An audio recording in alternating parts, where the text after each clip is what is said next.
And now a snapshot of the news from Gaza between May 25th and May 29th. Israeli occupation forces carried out several systematic massacres across the Gaza Strip this past week, from Jabalia in the north to Nuseirat in the center to Rafah in the south. On Sunday night, Israeli airstrikes targeted the Tal al-Sultan area in the northwest part of Rafah into the tents of internally displaced families who were told by the Israelis that it was supposedly a safe humanitarian zone. Because of the high density of the tents in a relatively small area, which are built with cloth and found materials, and the lack of roads, firefighting equipment, and water, a raging fire quickly spread through more than a dozen tents, burning people alive. At least 45 people were killed and nearly 250 were injured in the attacks. Our colleague Maureen Claire Murphy reported that Sunday's deadly attack came less than 3 days after the International Court of Justice demanded an immediate halt to Israel's military offensive in Rafah, which, the court stated, may inflict on the Palestinian group in Gaza conditions of life that could bring about its physical destruction in whole or in part. Maureen added that video and photographs that emerged from the Rafah massacre are, quote, some of the worst we have seen in the past 7.5 months, according to Al Mizan, a human rights group based in Gaza. Those images, which I will not show here, were widely circulated around the world. They include Palestinians desperately attempting to recover charred bodies from the still raging fire, and a man holding up the limp body of a headless baby as sirens and survivors wail around him. Javed Ali, Director of Emergency Response in Gaza for International Medical Corps, gave this testimony of what he saw. This loud airstrike that we heard, we just rushed to the hospital. In about 5 minutes or so after our arrival, we started seeing ambulances coming in. So I think in total we had about 75 patients. Out of those 75, 25 were very critical. I saw the dead body of a father who was basically holding his child, perhaps around 3 years of age. They both had burned and charred. We couldn't separate them, so we had to put both of them together in a body bag. That was very, very hard. I chose this as a career for myself about 15, 20 years ago. I'm here with my peers, my colleagues, like-minded people who are here basically to save as many lives as possible. That was Javed Ali, Director of Emergency Response in Gaza for International Medical Corps, speaking to the UN's Office for the Coordination of Humanitarian Affairs. Here's a clip from a report on Al Jazeera following Sunday's attacks.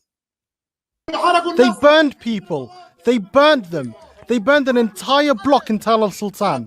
What else do you want me to say? I cannot say anything. Missiles came crashing down on an entire block and people were burned. Go and see what happened to people. On Monday morning, Palestinians surveying the wreckage reported that those who survived the attacks are now again without shelter. No one has access to water, sanitation, or health services. Maureen Claire Murphy writes that, quote, the death toll from Sunday's Rafah massacre was expected to rise due to severe burns and the lack of adequate medical facilities to treat the injured. Israel has systematically destroyed the healthcare system and targeted medical personnel in Gaza, severely hindering access to urgently needed medical care. Israel has halted the movement of people in and out of Gaza after seizing control of Rafah crossing on the border with Egypt earlier this month, preventing patients from being evacuated for treatment. The movement of humanitarian aid into Gaza has also been largely choked off as Israel expands its military offensive in Rafah, which has served as the hub of humanitarian operations in the territory for the last several months.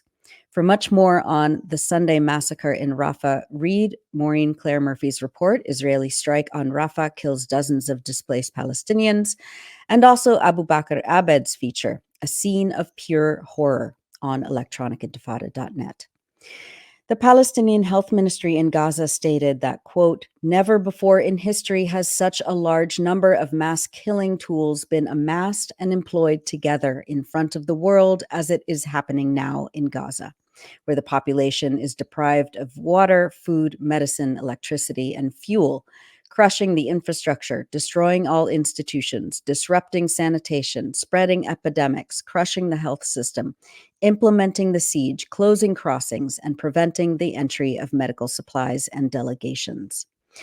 I asked 𝐓𝐡𝐞 𝐄𝐥𝐞𝐜 of the 𝐓𝐡𝐞 Project, who is in Rafah right now, to send us a report via voice message about Sunday's massacre and how Israel has wrecked the ability of healthcare workers to respond appropriately to these catastrophic attacks. She sent this message to us on Monday. We were debriefing about our day when we heard one airstrike, followed closely by a second. The sounds these bombs make change depending on how close we are to the impact site. If we're close enough, we hear this whistling sound, and we have just enough time to think, uh-oh, then a split second of silence, then boom. The next thought is a mix of relief to still be alive and, oh no, because we know that someone, some people, a family, has just been impacted. That somewhere nearby, people have just been killed. Their bodies, blown to parts, we later see collected into pillowcases and blankets on TV and social media. I hear these sounds daily, and every time it puts a knot in my stomach. But last night was different. It took about 30 minutes before we started to hear the first reports of the airstrike against the encampment of internally displaced people in Rafah. It took about 45 before we started to smell the smoke. I remember the moment when I realized that the two airstrikes we heard were the sound of those weapons that had caused the devastation I was now witnessing on my screen. Men desperately trying to put out fires with buckets of water, the burned and mutilated bodies of children. Israel's Air Force had bombed people living in tents, and this wasn't even the first time. But to have done this mere days after the ICJ ruled that Israel must cease its operations in Rafah shows its complete disregard for international law.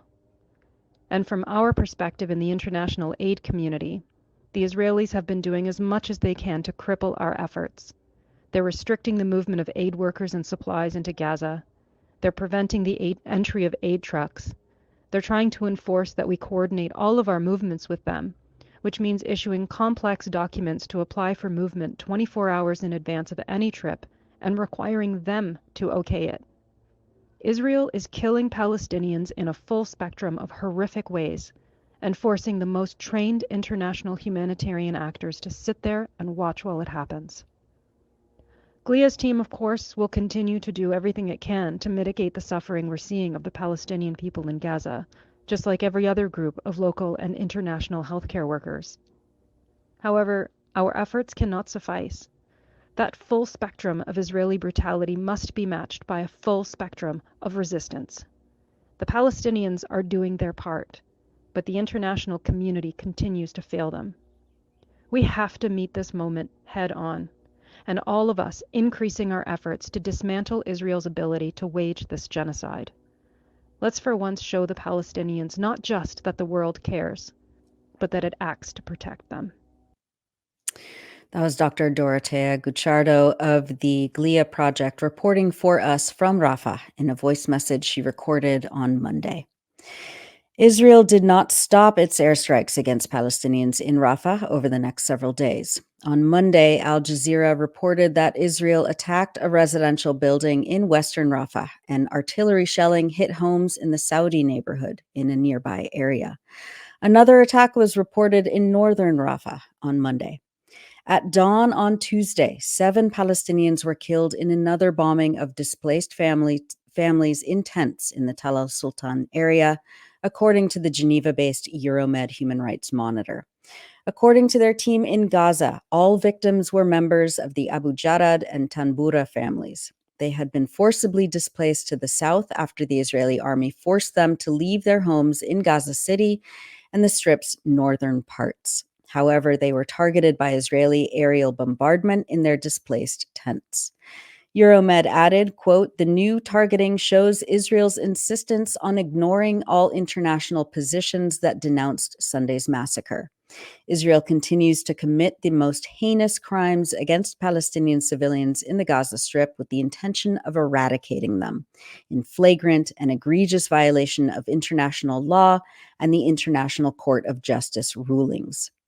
Yet another Israeli attack on Tuesday targeted the Al-Mawasi area west of Rafah, where thousands of families have been internally displaced and are living in tents on the sand dunes. At least 21 people were killed. The Associated Press released this video report on Tuesday.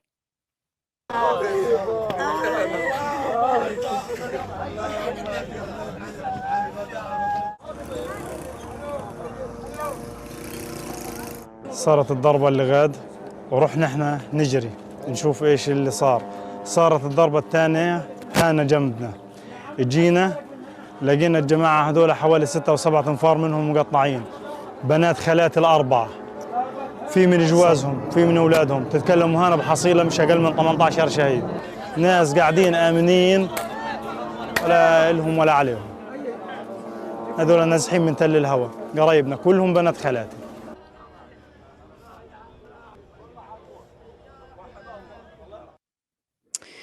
Al Jazeera's Hind Kudari had more on the attack after the massacre on Tuesday.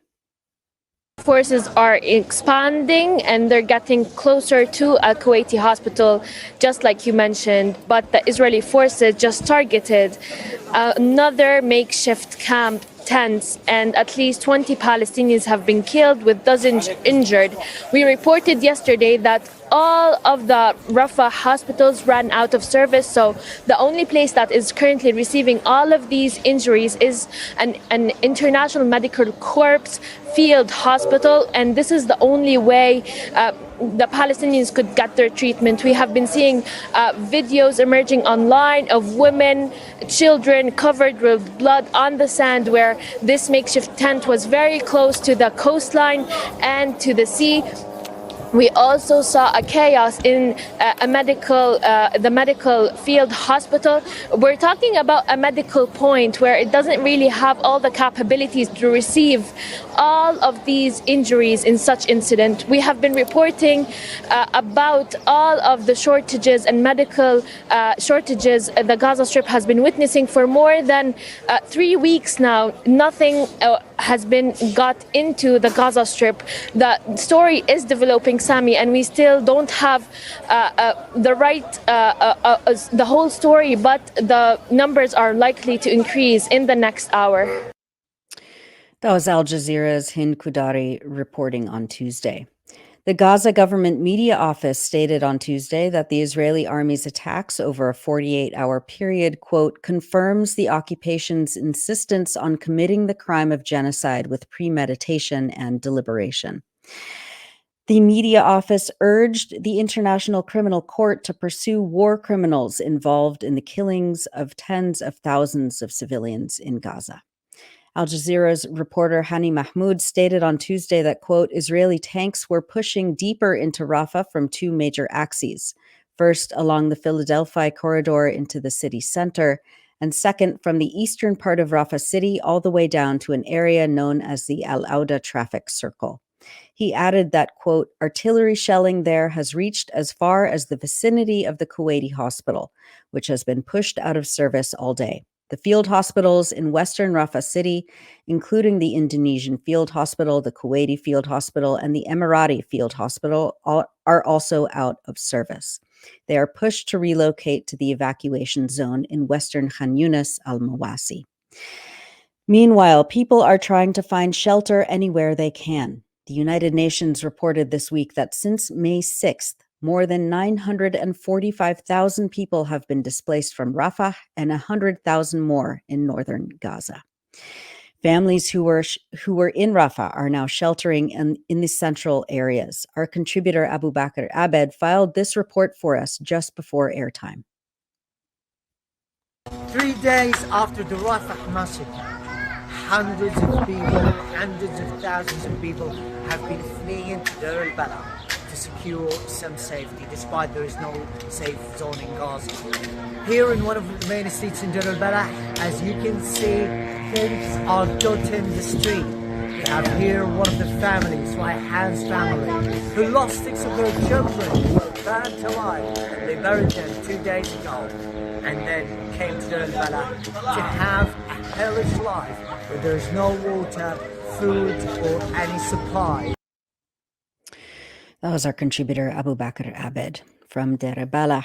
In northern Gaza, Israeli airstrikes killed at least 15 Palestinians in Jabalia refugee camp on Sunday.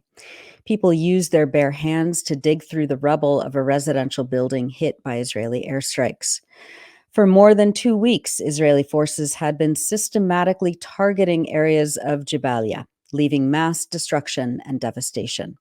Reporter Anas al-Sharif stated on Monday that occupation forces continued to bulldoze the lands of the Fallujah cemetery and destroy hundreds of homes and residential squares.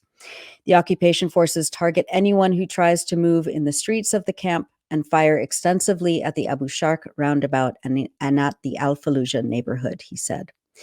On Tuesday, Israeli forces struck the Fallujah area west of Jabalia refugee camp, injuring Palestinians who just started to try and return to the area after Israeli forces withdrew. One medic told Al Jazeera Arabic on Tuesday that, quote, "We, the paramedics and ambulance crews, are also targeted by armed drones. Minutes ago, artillery shells fell in the area, killing more people." This week, more hospitals, clinics, and field medical facilities have been targeted, as I reported, or have been forced out of service due to Israeli attacks. The Ministry of Health in Gaza announced on Tuesday that both the Indonesian Field Hospital and the Tel al-Sultan Clinic in Rafah have been put out of service, leaving only the Tel al-Sultan Maternity Hospital struggling to survive and continue providing service to patients in the Rafah Governorate. The Indonesian Field Hospital was bombed by Israeli forces on Tuesday, causing damage to the hospital's upper floors and trapping medical staff and patients inside the besieged facility. This followed the attack on the Kuwaiti Specialty Hospital in Rafah, which was forced to shut down after an Israeli attack outside the gates of the facility, which killed 2 medical staff and wounded others. Dr. Suhaib Al-Hams of the Kuwaiti hospital announced Monday that, quote, "Due to the enemy's expansion of the military operation in Rafah and the repeated and deliberate attacks on the hospital's surroundings, the most recent of which was targeting the hospital gate, which led to the death of 2 staff working in the hospital, as well as the injury of 5 medical staff in a previous targeting, we announced that the Kuwaiti Specialized Hospital will be out of service. The working medical teams were transferred to the field hospital, which is being prepared in the Al-Mawasi area," he added.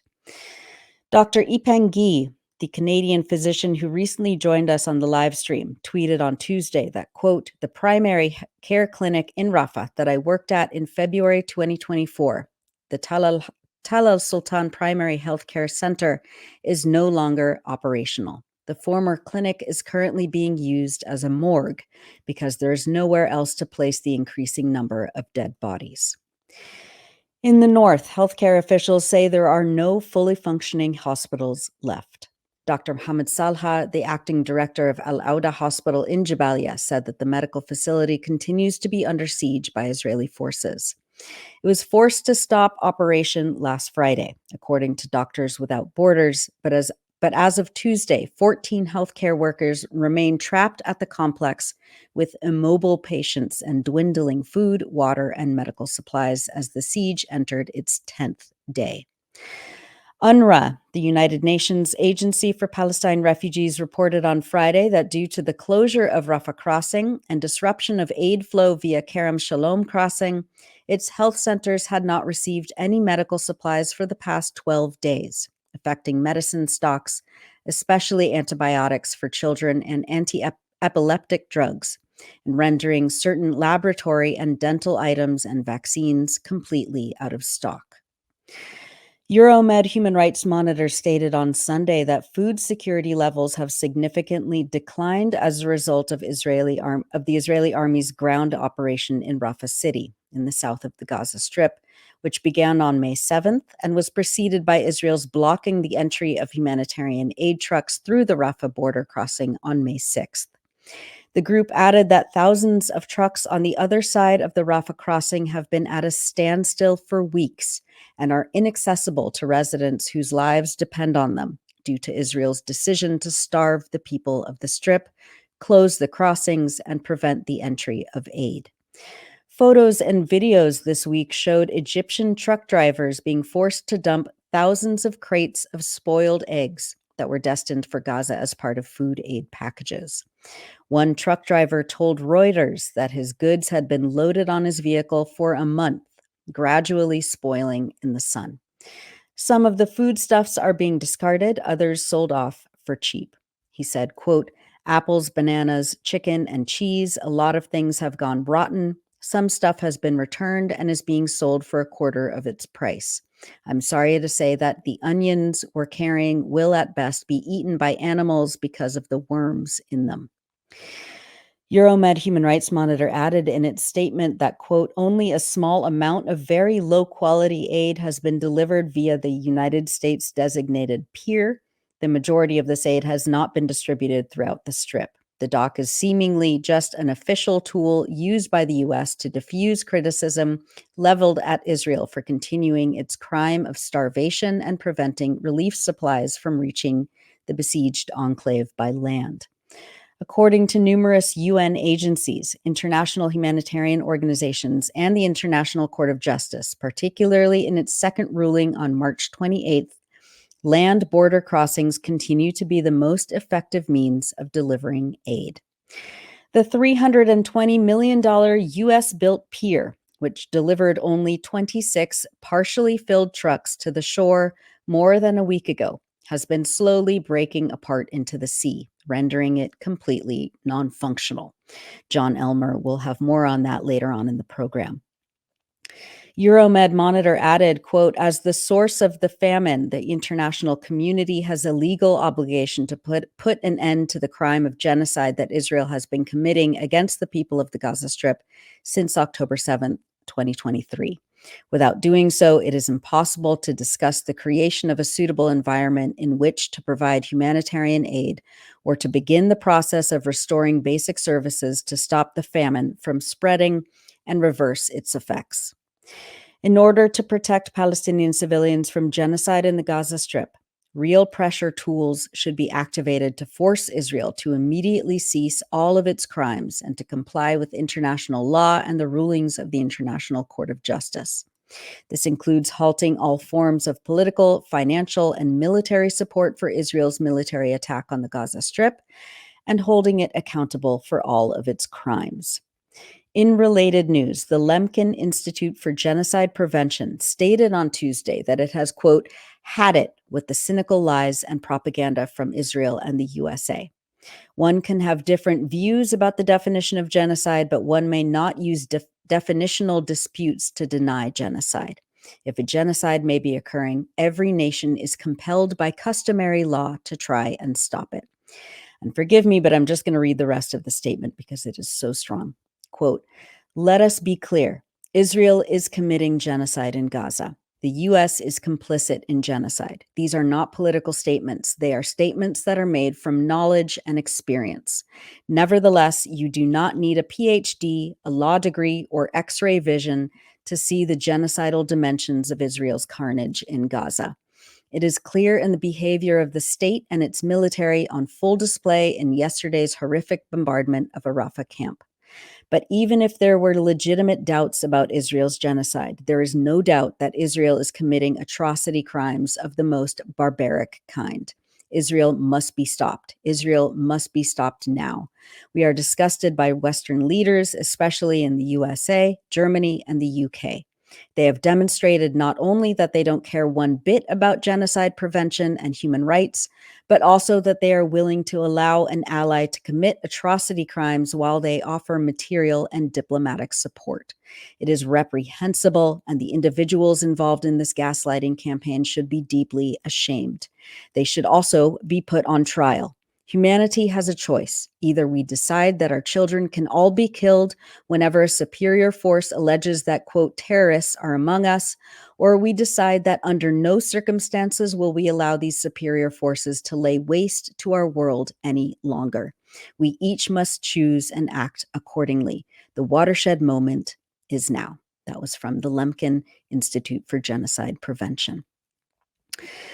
Finally, we wanted to bring you some images and videos from journalists in Gaza who are not just relentlessly documenting the unspeakable atrocities, but also making sure to highlight the resilience, joy, and determination of the Palestinian people. Al Jazeera journalist Ismail Al-Ghul tweeted this photo of children in the Shati refugee camp, saying, "These are the children of the camp. These are the heroes who steadfastly and patiently endured under the tyranny of the most powerful force in the world."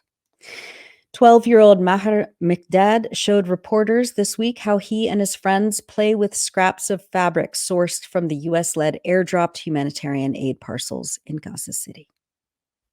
عمره 12 سنة كنا نازحين هين ودارنا انقصفت في الشمال قاعدين بنعمل في الباراشوت يعني عشان نضيع وقتنا وبنلعب لما بنكون زهقانين فبنعمل هيك وبنلعب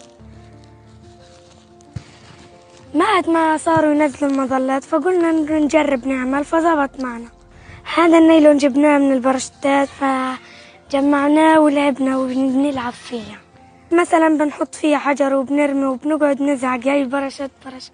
أنا بصف خامس طلع على السادس وزهقان الواحد يجي يحط حجر جوا الباراشوت ونرميه من فوق المدرسة امسك وطلع فوق المدرسة ورمي. بنعمل لعبة وهنا فيش ألعاب ولا في روضات عشان نلعب فيهم في المراجيح في الألعاب.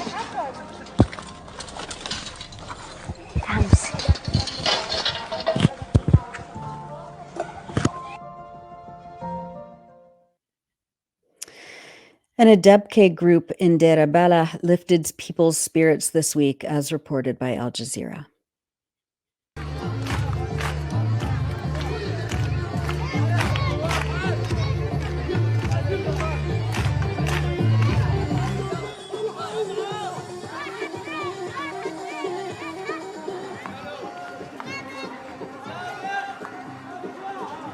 حاليا نازحين في مراكز الإيواء في داخل مدينة دير البلح. فرقة أصايل للفنون تأسست عام 2011 في خلال الحرب على غزة.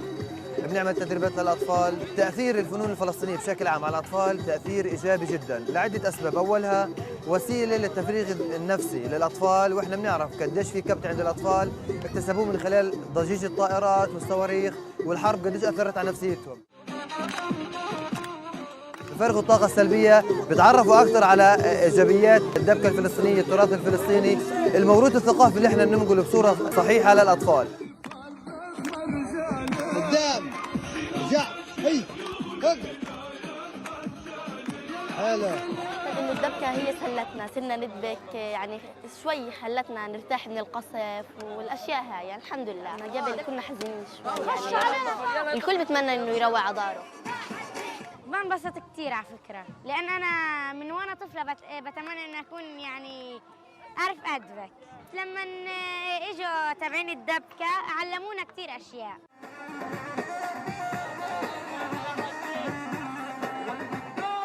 إحنا بنفرغ طاقتنا بالدبكة، والدبكة يعني بتخلينا ننسى الحرب وننسى القصف.